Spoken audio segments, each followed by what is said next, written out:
Gui Wan Hao. Season 3. Pirates, fishes, whatever part 3 is. But that's not what we are interested in right now. For today, we're talking Battle Pass. Battle Pass. This marvelous marketing design made to include a bunch of stuff more or less useful in a pack and bait the customers into buying it by offering a lot of things way cheaper than usual. The stitch being that it is on a timer and you have to keep playing to unlock it all, so it forces you to spend your time every day on the game, otherwise you'll have to suffer from FOMO. Did you know that I don't really like predatory marketing designs? Capitalism, hey ho! But anyway, this design made its way into most free-to-play games nowadays, as it offers both money for the devs who kinda need it to live, and playtime for the games who kinda need it to stay relevant. Now, while battle passes rarely vary in designs, their content do, depending on, well, greed to be fair. So you can have M Corp selling breadcrumbs too much for what it is, or A in spreading the light for free. Now, for the Limbus company, let's be honest, not much gachas allow you to get close to anything you want just by grinding, neither 10 pulls for free every few weeks. The game is pretty generous. So much so that I don't know how many people I've seen wonder if the game is doing well financially. Then what is a Battle Pass value? Well, it is now notorious that it is the best part, but as for how, and how much? This video will be separated into two parts. In the first part, I'll try to quantify the total rewards of the Battle Pass for Season 3. In the second, I'll make a review of the egos offered in it. If you are interested in only one of those, chapters should be there to suit your needs. So let's first jump into value analysis. If numbers make you sick, prepare a bucket, because there's gonna be a shit ton of them. Let's tally the total rewards.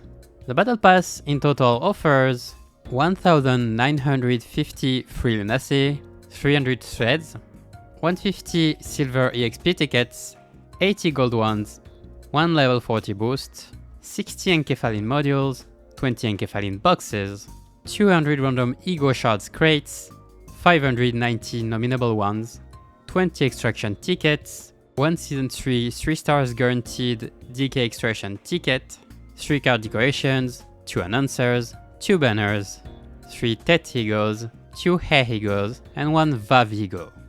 That's a lot of different things. The free and paid distributions are as follows. I'm not reading all of this. Well, those are numbers, but how do you value all of this? First of all, the pass is mainly pay to fast, to get stuff faster, as outside of cosmetics and Lunacy, all of it can be acquired through grinding. So let's choose one unit to calculate all of this. Enkephalin. Since it is what is used for any content, and is directly linked to time, we can convert all the values into the enkephalin they require, which can then give us minutes by multiplying by 6, which is the time required for one enkephalin unit. Then we can translate it however we want, mostly hours. Afterwards, how you value your time is up to you. Let's begin with the simple ones. Thread and EXP. Silver tickets are worth 200 EXP for a combined total of 30,000 EXP, and the gold ones 1000 EXP for a total of 80,000 EXP. The level boost ticket can bring a unit from level 1 to 40, which costs in total 91,700 EXP. It can reward less if used on an ID who already has XP, but if you did that on a high level unit, I'm sorry for you. All of the EXP from the path then equals 201,700 EXP. To translate that, let's take the highest level of EXP excavation that was just released. In it, for 3 modules, you get 2 platinum tickets, 4 gold and 4 silver, for a total of 10,800 EXP. To get at least as much as the Battle Pass gives, you need to do 19 fights. Each fight requiring 3 modules, this translates into 57 modules, or 1,140 enkephalin. Let's put the number on the side and come back on it later. For Thread, let's take the same principle. However, as Thread excavation has daily bonuses, let's calculate with and without.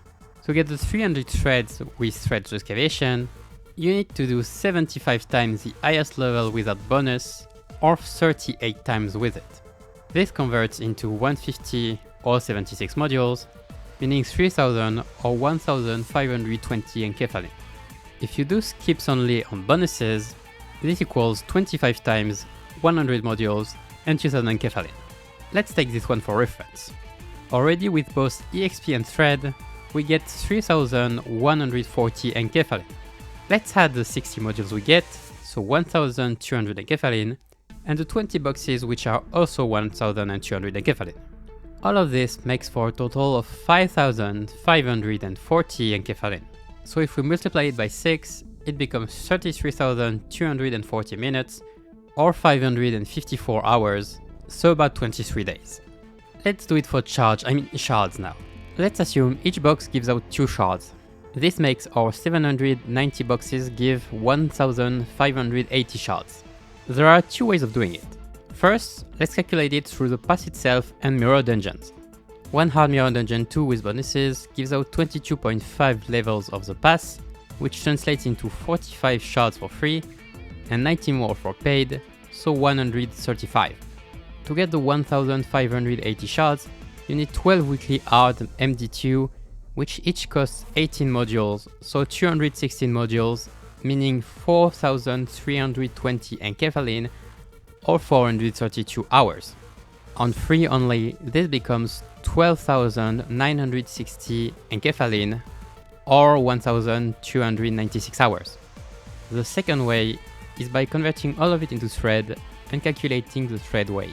So 395 fights without bonus, 198 with it, or 132 bonus skips. This makes 790, 396 or 548 modules, so 15,800, 7,920 or 10,960 enkephalin. Let's keep the last one again, for 1,096 hours. If you cumulate it with the previous data, all of this amounts to 986 hours for paid BP, 1,850 for free, and 1,650 for full threads. So about 41, 77, or 69 days. About the pools and Lunacy. Tickets and Lunacy are hard to convert as you don't get Lunacy from just playing. Outside bonuses, I mean. Extraction tickets especially because you cannot get Lunacy from them. Converting them into shards does not work as probabilities are, well, annoying. But for entertainment's sake, let's just convert it into Lunacy. You get 30 pools, so the equivalent of 3,900 free Lunacy. With the original Lunacy, that makes 5,850 free Lunacy. In dollars, with rough approximations, it's about 65 without first-time bonuses, or 35 with. On paid pools only, this becomes $8 or $4. Now let's go another way with the free Lunacy only. We can convert it into enkephalin with the refill methods. 1,950 Lunacy equals 75 daily refills. The amount of enkephalin refilled depends on your level, but let's take 130 as a reference. At around this amount, your max enkephalin gain slows down a lot. This makes 9,750 enkephalin, or 975 hours. Let's add egos too. 6 egos, if valves still are 400 shards, are worth 2,400 shards. This means 19 hard MD2, so 6,840 enkephalin, or 684 hours for paid, and 20,520 enkephalin, or 2,052 hours for free. Okay, let's tally all of that. All of the BP with those calculations give us, for paid, 2,645 hours, or 110 days. That's about 1 week short of the season length, by the way. For free battle pass, this is 4,877 hours, or 303 days. That's long. Those don't include the extraction tickets, nor the cosmetics. I could try to convert the cosmetics to Lunacy, but I don't know all of the values. If they all cost 1,300 Lunacy, that's about $13 per cosmetic without bonus, so about $80 or half with bonuses. So close approximations with the pools of an additional total of between $45 to $150 depending on the situation. That's a lot. However, all of this is for the total value. As for the value of the free or paid only, let's do a bit of fast forward. Proceeding with the same method, we end up for paid rewards with 1538 hours paid equivalent, 64 days, or 2546 hours free equivalent, 106 days. Details can be found on the screen. The free part is 1085 hours in paid equivalent, 45 days, or 2237 hours in free, so 93 days. I didn't include the full thread conversion this time, since I don't feel it too relevant anyway. So as you can see, the Limbus Pass does include a lot of value, mostly contained in the Shards, which asks for quite a bit of time, but are very valuable. The paid version includes quite a bit, a lot also are to quantify, like the guaranteed 3-star ticket. But the free version already includes a lot of value, especially due to the Shard crates count being higher. Last, about X rewards. Yes, let's be thorough. Because yes, the value of the pass doesn't stop at its max level, but adds a lot even after. Let's do it in reverse this time, to see how much shards it can bring you in the span of Season 3. The season lasts for 119 days, or 17 weeks. If we value a week to 7 times the dailies, which are 1 level each, 1 time the weekly for 2 more levels, and 1 hard mirror dungeon 2 for 22.5 levels, we get 33.5 levels a week, so as much crates for free, and 3 times if the pass was bought, each translated into 2 shards, so between 67 and 201 shards of your choice per week. If we subtract the first 4 weeks to get to the max level, that means that the pass can yield between 871 and 2613 more shards during its duration if dailies and dungeons are done. So between 2 and 6.5 3-stars or egos. This can become more with some grinding, but it's up to you. Also, Mirror Dungeon 3 should come soon, so this value should change. Okay, that should be it for the numerical values. My head hurts. Overall, it is some really high value. If we convert 10 Kefal into Lunacy with a refill method and add the bonus, we can get a total value of between $90 to $220. But now, let's have a bit of fun by reviewing the egos. Let's do them in unlock order. So let's start with my new favorite ego, Onglu's Effervescent Corrosion. And by favorite, I mean I'm amazed by how awful it is. Let's start by the Awakening. 1732 roll, over 30 so it's okay for an A, with 2 attack weights. But that's about it. Only worthy effect here is Gluttony Fragility, first of its kind I'm pretty sure, so if Gluttony can't become something one day, it might see play. But the Rupture Infliction is close to nil, and attack weight conditions are too annoying. The 50% HP condition is okay, but the 25%... If your Onglu is at less than 25% HP, I'd be worried. But K-Corp! Oh yes, K-Corp! You mean the ID who goes back to close to full health when under 20% HP? This means you have a 5% window for this. Good luck. Don't proc his passive. His passive requires 5 Gluttony. So if you can use the ego, you have the passive. Also meaning that using this ego drains the resources for the passive. Funny anti-synergy. The bind is nice, but oh, too bad. One shot of having synergy with Red Eyes open. How cruel. Well, the Awakening is not too good outside raw power. Too bad it's competing with Dimension Shredder, which is better in most domains. The Corrosion is close to the same, one more weight but lower roll. Rupture count can make it a positive ratio at least, sometimes. The heal can be good, and Dimension Shredder being only plus coins, I guess it could be playable on a minus coin Onglu ID, if that happens. And the passive, if struck at less than 50% HP, inflict 1 Rupture on the attacker, activates highest Gluttony ARS times per turn. Why? Why do I have to fulfill 2 annoying conditions for this to actually be useful? Do I have to redo Capote? Do you have to redo Ebony Stem? Being hit at less than 50% HP is already dangerous enough, but why is it limited by the number of Gluttony skills? If you don't have Gluttony in the chain, this does not proc, I guess. The final reward being some Rupture is okay, I guess, if you can actually manage to proc it, but it's so situational, it's hard to say it's good. Outside K-Corp, W-Corp Onglu is probably the other better ID for this one, but overall just Dimension Shredder is better. One good thing though, the resistances are very different from his other egos, who share either a Wrath or Envy, with even a resistance on the latter. If I had to rate it like in my shorts, I'd say 2 out of 5. Could be somewhat useful in niche situations in the future, but right now it is meh. Next, Faust 9-2 on the paid side. This one seems more interesting. It doesn't roll high, neither does it have attack weight if you don't have high lust resonance, but burn comps have a lot of those anyway. Small burn inflection, but the defense level down conversion is interesting. This makes another way of using burn by using it as a resource for more broad damage infliction, which might be what they want to do in the future. However, it does also reduce the burn infliction, so it's weird. But with proper setup and if the ego is used early in the chain, it is easy to get more damage than the burn you consumed, as 10 defense level down can increase your damage by 20 or 30%. However, since it is the same turn, you need a fast ID preferably. Corrosion is about the same, just with an added bind. The passive is okay, though won't grant too much for any ID besides Grip Faust with our skill 2. And you need heads also, so you won't get too much out of this one either.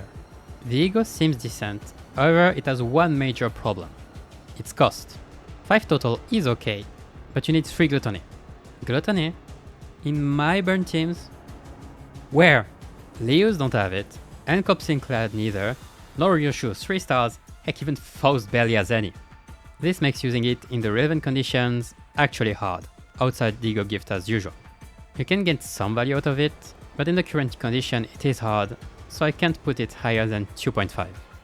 Meanwhile, Sinclair's 9-2 fits in much better cost-wise already, sharing scenes with Harder Blossom Star. Attack weight conditions are also way easier to get, and there is even more base attack weight.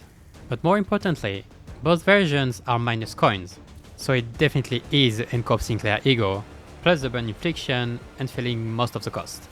Values are good, especially corrosion. The debuff on corrosion should instantly proc if the target didn't have burn, less fragility is interesting, even if there are a few ones already, but that can increase burn team damage. However, if you get lust resonance for the ego, you might not have lust skills to benefit from the fragility. The awakening debuff is just neat. Resistances are nothing new however. Passive-wise though, outside the lust impending day part, SP allowing on heads is nice, but I don't think Encorp Sinclair needed it. Reducing enemies' SP can be interesting against sanity enemies though. Overall, tailored for Sinclair, and pretty much only him right now. It is a decent burn support and damage addition, so I'd say somewhere around 3.5 or 4. Rodion's Effervescent Corrosion seems better than Onglu's at first glance. Attack weight conditions are easier to get, especially in fight starts, if you already have the resources of course. Awakening has lower roll and Corrosion lower attack weight than the other one. The Awakening inflicts 3 tremor and 7 tremor count, which is... wait. How much? 7 count? And it bursts tremor directly without consumption? Roger. You already had Rhyme Shank. Are you just gonna have all the archetypes main egos? Let me just... there. Luckily, or unluckily, it is on Tremor. So while it is big, it is still Tremor. So the reward isn't as big as Rhyme Shank. Especially because Corrosion is not as big. To finish with the Awakening, the 2 binds are nice but still 1 shot of 3. Corrosion serves as a tank's friend for self-healing and defense level down, offering nice 15% boost. However, Rodion's tank ID is Diechi, who kinda likes Rhyme Shank. The passive is nice. Free 2 bind on Head Spears, even if there is not much spear skills on Rodion. It is just nice.